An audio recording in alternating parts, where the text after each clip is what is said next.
내년도 최저임금 인상 여부를 놓고 경영계와 노동계가 충돌하고 있습니다. 경영계는 8,000원으로 10년 만에 최저임금 삭감안을 첫 제시안으로 내놨고요. 노동계는 10,000원까지 올려야 된다는 입장을 내보이면서 합의에 이르지 못했습니다. 내년도 최저임금 문제 그 어느 때보다 많은 이들의 관심이 쏠려 있습니다. 오늘 아침 토론에서는 이 최저임금과 관련해서 여러분들의 다양한 의견 역시 살펴보겠습니다. 100원의 이용료가 있는 샵 3698 유료 문자로 여러분들의 다양한 의견 많이 보내주시기 바랍니다. 자, 먼저 오늘 토론에 참여해 주실 두 분의 패널 소개해드리겠습니다. 자유경제원 최승로 원장, 라이더 유니온 박정훈 위원장입니다. 두 분 어서 오세요. 어서 오십시오. 안녕하세요. 네, 먼저 어제 이제 소득주도 성장 특별위원회가 열렸었는데 최저임금 토론회를 한 겁니다. 근데 이 자리에서 자영업자와 노동자들의 발언 있었는데 먼저 들어보고 시작하겠습니다. 저에게 최저임금은 곧 저의 임금이며 생계비입니다. 인건비가 부담된다고 다른 사람의 생계까지 흔들어 버릴 수 없지 않습니까? 우리 대다수는 자신의 생계를 유지하는 게 가장 큰 목표입니다. 최저임금 때문에 경영이 어렵다는 자영업자, 기업 등 사용자 측은 지금 당장 쉽게 지출을 줄일 수 있는 인건비를 제하는 게 아닌 장기적 관점에서 이 사회 구조의 모순을 바라봐야 합니다. 생계형 아르바이트라고 말씀하셨는데 우리 소상공인들은 생존형 업소들. 2019년도에 제가 보니까 영업이익률이 한 20%도 안 될 것 같아요. 근데 나가는 돈은 많고 수도세, 전기세니 임대료는 그걸 안 주면 내가 당장 영업을 할 수가 없지 않습니까? 그리고 현재 자꾸 임대료 얘기 나오는데 5인 이하 사업장에 인건비 두 분을 합쳐갖고 집세를 이상 내는 데 없어요. 인건비가 그렇게 차지하는 비율이 많기 때문에 급격한 최저임금이 오르게 되면은 고용을 약간 줄일 수밖에 없고. 네, 보셨듯이 노동자 대표로 나왔던 아르바이트 학생은 최저임금이 곧 생계비고 임금이다라는 얘기를 해줬고요. 또 자영업자분은 영업이 힘들 정도로 굉장히 최저임금 인상에 대한 부담이 크다고 얘기를 했습니다. 원장님 보셨듯이 최저임금 협상 사실 난항에 빠진 게 어제 오늘 일은 아니지만 올해도 반복되고 있습니다. 사실 노사 갈등이 계속 최저임금위원회 전원회의도 그렇고 어제 있었던 토론회도 그렇고 노사가 아무래도 입장차가 좀 다르다 보니까 갈등이 빚어질 수밖에 없는데 그간의 과정 좀 어떻게 보셨습니까? 네, 내년에 실행할 최저임금 결정을 최저임금위원회에서 이제 매년 8월 5일까지 결정을 하게 되는데요. 그렇죠. 올해도 이제 한 달 정도 시간이 남았습니다. 그런데 이제 아직까지 의견을 좁히지를 못하고 있죠. 그래서 경영계를 대표하는 경영계 입장의 그러한 주장에서는 그동안 2년간 상당히 많이 올렸으니까 올해는 좀 상당 부분 자제를 하는 것이 좋겠다라는 의견이고 노동계에서는 지난 대선 공약 사항이기 때문에 공약을 했던 1만 원을 계속해서 올해까지 관철하자라는 주장이 상당히 팽팽하게 맞서왔다. 그러다 보니까 이 절충점을 지금 찾지 못하고 있다 이렇게 볼 수 있습니다. 의원님 어떻게 보셨어요? 영상 보셨죠? 네, 제가 요즘에 최저임금 노동자들 상담을 자주 하고 있거든요. 네. 어제는 어떤 사례가 있었냐면 라이더 중에 일을 하다가 다쳤는데 일을 하다 다치면 이제 산재를 해야 되는데 네. 산재를 받으려면 병원 진단을 받아야 돼요. 근데 병원 진단을 받을 수 있는 돈이 없어가지고 산재 신청을 못 한 거예요. 그러니까 제가 이 최저임금 논의를 하는 것이 너무나 현실과 좀 동떨어져 있는 경제 감각을 가지고 이야기를 하는 게 아닌가라는 생각이 듭니다. 자, 이번 최저임금 협상안에서 노동계는 지금 10,000원을 요구했고 경영계는 8,000원으로 제시를 했습니다. 자, 먼저 위원장님 내년 최저임금이 10,000원이 되어야 되는 그 이유를 좀 들어볼까요? 네, 저는 경영계가 얘기하는 8,000원보다는 근거가 있다고 생각합니다. 예. 만약에 경청이 나왔다면 도대체 근거가 뭐냐라고 묻고 싶은데 네. 350원 인하하면 경제가 성장하는지 모르겠는데 저희 같은 경우는 단순하죠. 생계비, 저희가 최저임금을 정하기 전에 비혼 단신 근로자 실태 조사를 합니다. 네. 거기에 따르면은 약 220에서 200만 원 정도가 되는데 저희가 오히려 이 노동계가 최저임금 1만 원을 2013년부터 얘기했다고 하면은 네. 요구안을 동결하고 있어요. 더 이상 이제 주장하는 것이 아니라 어쨌든 경제적 사정들을 고려하면서 우리의 생계비들에 맞게 임금을 달라고 하는 원칙적인 이야기들을 하고 있는 거죠. 네. 네. 원장님은 8,000원 주장 근거가 뭐라고 생각하십니까? 네, 교형계가 이제 8,000원을 주장하는 것은 아무래도 지난 2년간 최저임금이 30% 증가하다 보니까 동결하는 수준 또는 과거의 수준을 유지하는 수준이 8,000원 정도가 아니겠나라는 그러한 제안을 한 것 같아요. 그런데 그것은 어느 정도 기업하는 데 있어서 견딜 수 있는 중견 기업이나 대기업의 상황을 고려한 수치다 이렇게 볼 수가 있고요.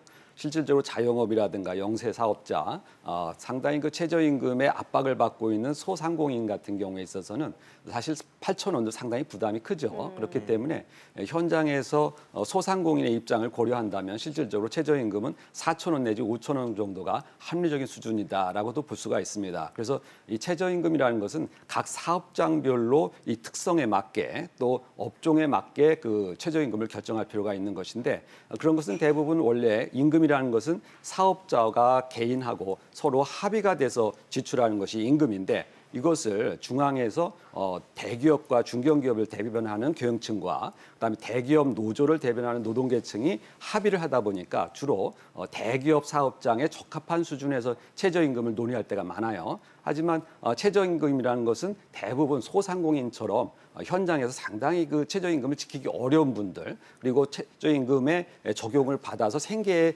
상당히 어려움을 받는 이런 분들 간에 있어서의 문제이란 말이죠.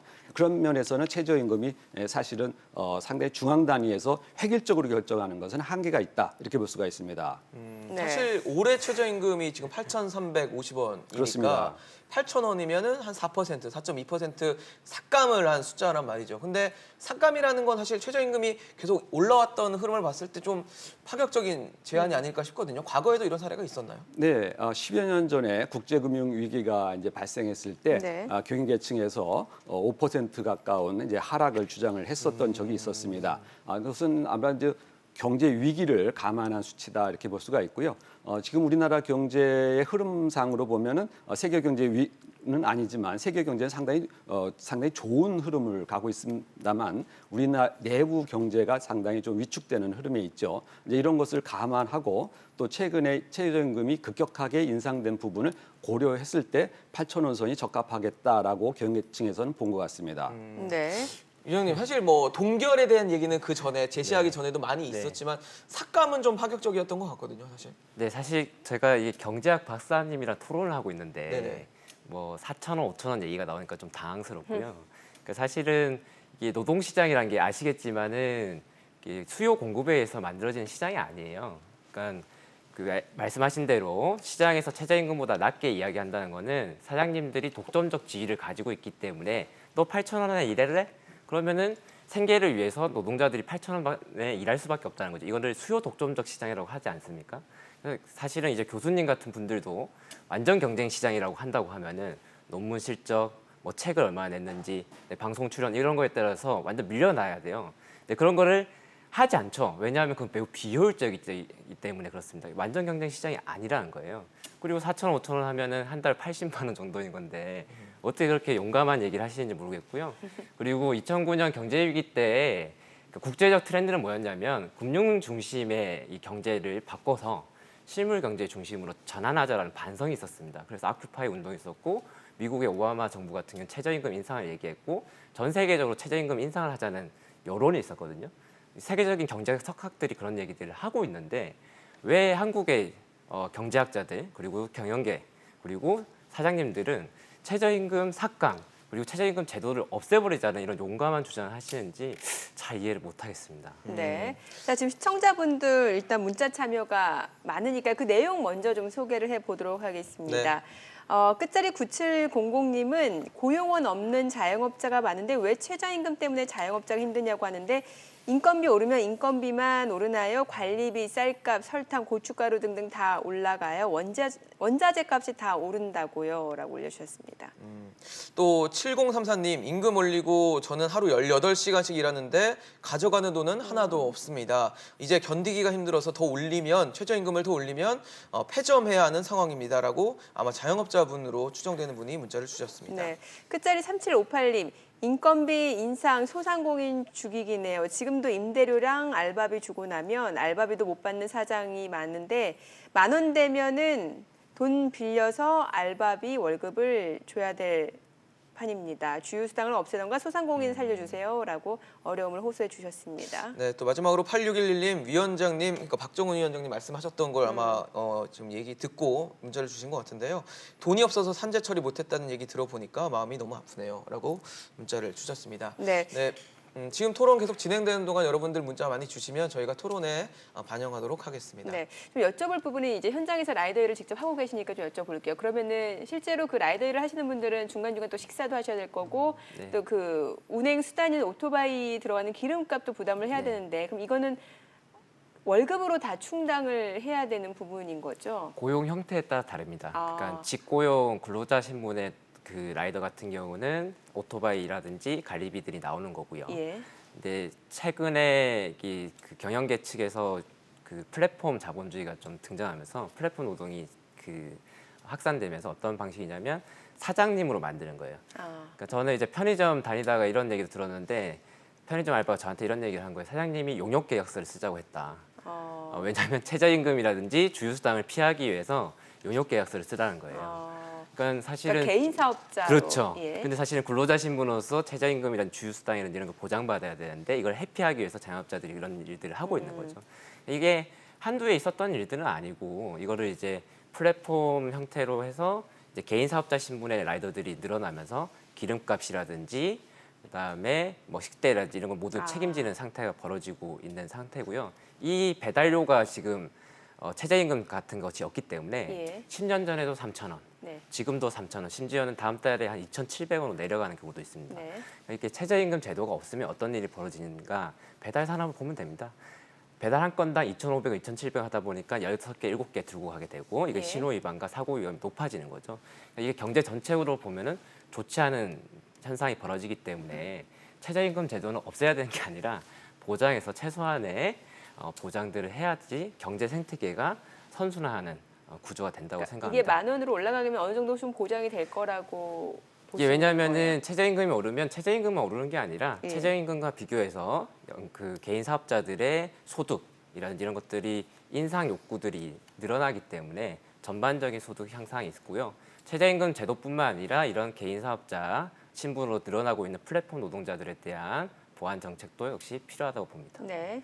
위원장님, 예. 근데 제가 말씀을 들으면서 좀 궁금했던 네. 거는 사실 최저임금 올리면 아무래도 자영업자들의 부담이 커지는 건 맞잖아요. 네. 근데 최근 같은 경제 상황에서 부담이 커지다 보니까 아예 일자리를 줄여버리는 상황이 그런 오다 상황이 보니까 많아요. 이제 예. 결국은 다시 노동자들에게 피해가 돌아오는 상황이 네. 벌어지더라고요. 네, 그런 얘기 많이 하시는데 사실은 일자리 문제는 그 장사를 하시는 분들은 아시겠지만 매출에 더 많은 영향을 받거든요. 네네. 그리고 사실은 350원 내리자고 하는 건데 묻고 싶은 게 사실 350원 내리면은 경제가 성장하고 고용 여력이 늘어날 금액인가라고 봤을 때 그렇지는 않다. 고용이라는 게 최저임금 하나로 없어지는 건 아니다라고 생각이 들고요. 제가 치킨집 그 통계를 보니까 인건비 비중이 한 7%에서 8% 정도고 나머지는 영업 비용 때문에 부담스럽다는 통계가 나와 있어요. 네네. 그러니까 그런 부분 같은 경우는 인건비보다는 이 경제 생태계 문제를 어떻게 바꿀 것인가가 더 중요하다고 생각을 합니다. 네, 지금 말씀해주신 내용은 이 최저임금 자체는 정말 이게 법으로 보호할 수 있는 그 정말 최저임금 수준은 꼭 필요하다라는 의견을 주셨거든요. 이 부분에 대해서는 어떤 입장이십니까? 사실 그 최저임금 제도라는 것을 법으로 강제할 이유는 없습니다만 우리가 그 최저 생계를 유지해야 되는 분들을 위해서 최저임금을 설정한다면 그 대상은 정확하게 해야 됩니다. 그래서 지금 최저임금 금액을 너무 높게 하다 보니까 최저임금 대상 근로자의 비중이 15%를 넘고 약 300만 명 이상, 노조 추계로는 500만까지도 나오고 있습니다만 이렇게 상당히 많은 사람이 최저임금 적용 대상이라고 한다는 것은 이 최저임금 제도가 잘못 운영되고 있다는 것을 뜻합니다. 그래서 최저임금이 월 금액으로 따져보면 200만 원이 넘거든요. 이것은 우리 최저 생계비보다도 훨씬 넘는 금액입니다. 그렇기 때문에 이 최저임금을 가지고서 모든 복지 문제라든가 이런 것을 해결하려고 하는 것이 아니라 정부는 정부의 나름의 복지 정책을 운영하고 최저임금은 기업 현장에서 사업장에서 생산성에 바탕을 둔 임금 방식으로 자유롭게 계약할 수 있도록 경영 환경을 제공하는 것이 합리적인 것이죠. 그래서 소상공인이나 자영업하는 분들이 충분히 기업을 운영할 수 있는 여건을 제공하고 거기에서 근로한 사람들의 대상도 최저임금 적용 대상도 10%를 넘지 않고 5%에서 7% 정도에 적용되는 그런 정도의 최저임금을 운영하는 것이 합리적인데 지나치게 최저임금을 높여놓다 보니까 대부분의 근로자가 최저임금에 적용을 받고 더구나 대기업 근로자까지도 적용을 받을 정도로 최저임금이 높다라는 것이 문제인 것이죠. 네. 근데 제가 경제학 박사님이시니까 제가 팩트 체크 좀 몇 가지 드리면은 지금 현재 최저임금은 월로 한 사람에 175만 원 정도고요. 비혼 단신 근로자 생계비에 비하면 한참 모자릅니다. 뭐 주휴수당 포함한 거 아닌가요? 주휴수당을 포함하면 네, 175만 원입니다. 주휴수당 포함해서요? 네, 그래서 사실은 이제 저는 어떤 자괴감이 드냐면 경제학을 전공하시는 분들도 사실은 최저임금 월급 계산이라는 것을 정확히 알기 힘들다는 거예요. 그리고 또 하나 말씀드린 거는 사실 최저임금 노동자들이 300만이라고 하는 건 사실 반성을 해야죠. 우리나라가 왜 이렇게 저임금 노동자가 많은가? 사실은 최저임금 오르기 전에 저임금 노동자 비율이 미국에 의해서 1위, 2위를 번갈아 가면서 했습니다. 그런데 최저임금이 상승하면서 저임금 노동자 비율이 줄어들고 있거든요. 이런 긍정적 효과들을 우리가 좀 봐야 된다라고 생각을 합니다. 네. 뭐 사실 그 최저임금, 그러니까 저임금 노동자에 대한 보호는 두 분 다 아마 공감을 하실 것 같은데 저임금 노동자가 과연 어디까지인가를 두고는 기준을 설정하기는 쉽지 않을 것 같거든요. 네, 그렇습니다. 최저임금 적용 대상자가 예를 들어서 급여가 175만 원이라고 했지만 실질적으로 현장에서 연봉 6천만 원에서 8천만 원을 받는 그런 근로자까지도 해당될 정도로 이 최저임금 범위가 상당히 크단 말이죠. 그건 임금 체계가 좀 잘못돼서가 아닌가요? 임금 체계가 잘못돼서가 네. 아니라 최저임금제를 너무 경직적으로 운영하기 때문에 사실 그렇습니다. 이게- 그러니까 최저임금제를 경직적으로 계산하다 보면은 최저임금만 있는 단순한 직장에서는 175만 원을 받지만 예. 200만 원에서 3천만 원 받는 사람들도 최저임금 법에 적용이 돼서 실질적으로 그 경영층이 사법 처리의 대상이 될 정도로 이 최저임금에 적용하는 계산 방식이 잘못된 것이죠. 그래서 이 방식도 이번에 최저임금위원회에서 개정을 해서 적어도 연봉 3천이나 5천 이상 받는 근로자들은 이 최저임금과는 무관하게 적용을 해야 함에도 불구하고 마치 그 사람들이 최저임금을 받는 아주 열악한 근로자인 것처럼 그렇게 적용 대상을 받는 것은 이 법의 취지에 맞지 않는 것이죠. 그래서 실질적으로 생계가 어렵다라고 적용이 되는 그런 근로자에 한해서만 최저임금을 적용해야지 지금 이 최저임금위원회에 돌아온 노동계에 대표하는 그러한 그 대기업 노조라든가 이런 것을 대변하는 사람들은 실질적으로 최저임금을 통해서 더 많은 급여를 받고 싶지 않겠습니까? 이런 것들이 정치적으로 계속 악순환의 고리를 만든다면 실질적으로 산업 현장에서의 이러한 임금의 유연성이라든가 산업 현장 경쟁력을 사실은 높이기가 상당히 어려운 것이죠. 네.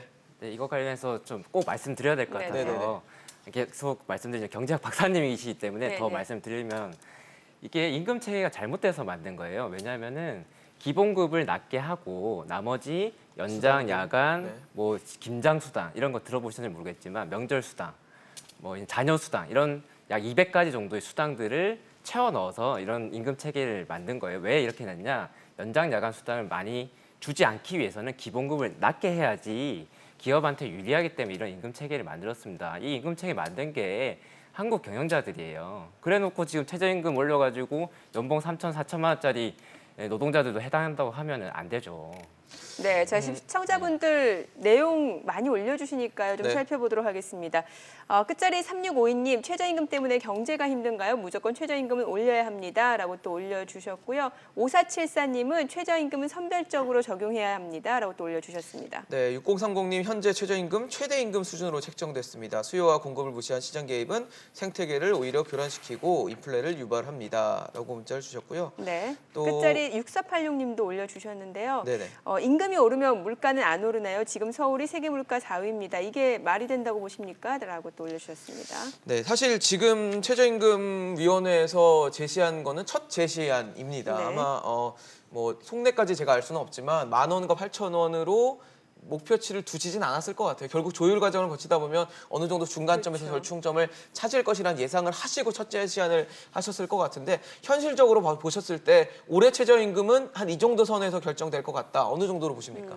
네. 우선 원장님부터 좀 들어볼까요? 예, 정부 입장에서는 상당히 난처해요. 왜냐하면 이제 정부 대선 공약 사항이었기 때문에 네. 상당히 이 부분에서는 현실을 고려해서 최저임금을 동결하는 것이 합리적이다라고 생각을 하고 있겠지만 네네. 실질적으로 현장에서는 이 노동계의 요구가 상당히 강하거든요. 네네. 그래서 대부분의 과거의 최저임금위원회도 노동부의 요구를 대부분 받아들이는 방향으로 최저임금이 결정돼 왔기 때문에 네. 이번에도 정부가 원하는 수준의 그러한 보다는 이 노동계의 요구가 어느 정도 반영되느냐에 따라서 결국 결정되지 않겠나라는 생각이 듭니다. 어느 정도로 보세요? 그래서 저는 동결 또는 동결보다 약간 뭐 3%, 5% 정도 높이는 방향 이 정도 선에서 노동계 요구를 수용하지 않을까 싶습니다. 그럼 한 8,500원 선, 600원 네, 선 그렇게 정도까지 생각합니다. 생각을 하시겠네요.